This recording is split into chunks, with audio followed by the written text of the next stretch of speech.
while NASA in the United States talking about sending astronauts to the moon again. There's lots of talk about sending astronauts to Mars. Very ambitious talk. Meanwhile, in Japan, they're getting really excited because, according to Aly here, they're launching a wooden satellite for the first time ever. Yeah. Why is that so exciting? Tell me why I should care. Well, first of all, for many, many years, we believed that wood was something that you would not be able to send into space. It was one of those materials that just wouldn't last there. Wouldn't last there. I would have pictured that it would like catch fire. Yeah, that it would burn up. Yeah. And it will end up burning up when they allow it to fall out of its orbit and head back into its... And that's kind of the reason why they're doing this, is because they're going to be using it for a certain amount of time, but then when they're done using it, they don't want it to cause more what they consider pollution up in space, which has kind of become a little bit of a problem as metal just continually gets sent up there and just stays up there.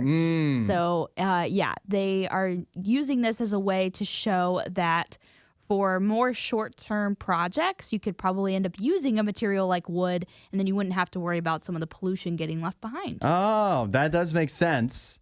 Now, why are we so concerned about all this pollution in space?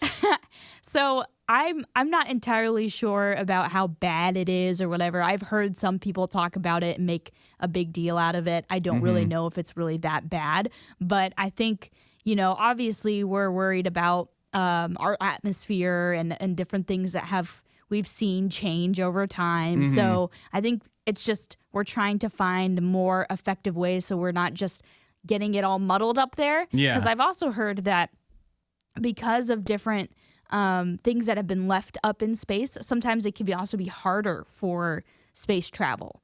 Because we could crash into them. You could run into stuff, yeah. So I've heard that too. So maybe that's a reason why you don't want stuff left behind up in space, just floating around. Yeah, that probably, even if it's not a problem now, the more and more stuff we keep sending up there, eventually we're just going to have so many satellites floating around. Yeah.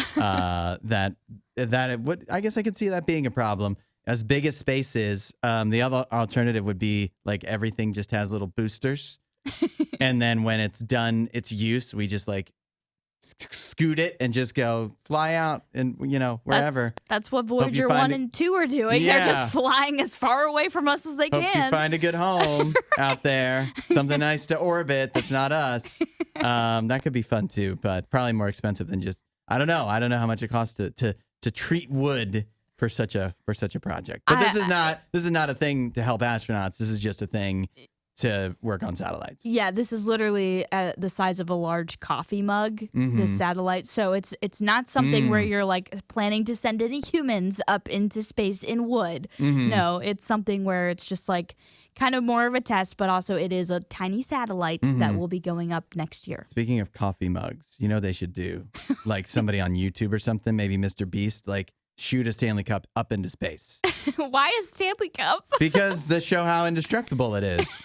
If they can survive a car fire, surely it could survive being blasted into our atmosphere. Don't know if it's Teflon. That would get views. That would get lots of views. While you're here, you should watch more of our videos and subscribe so you don't miss what we do next.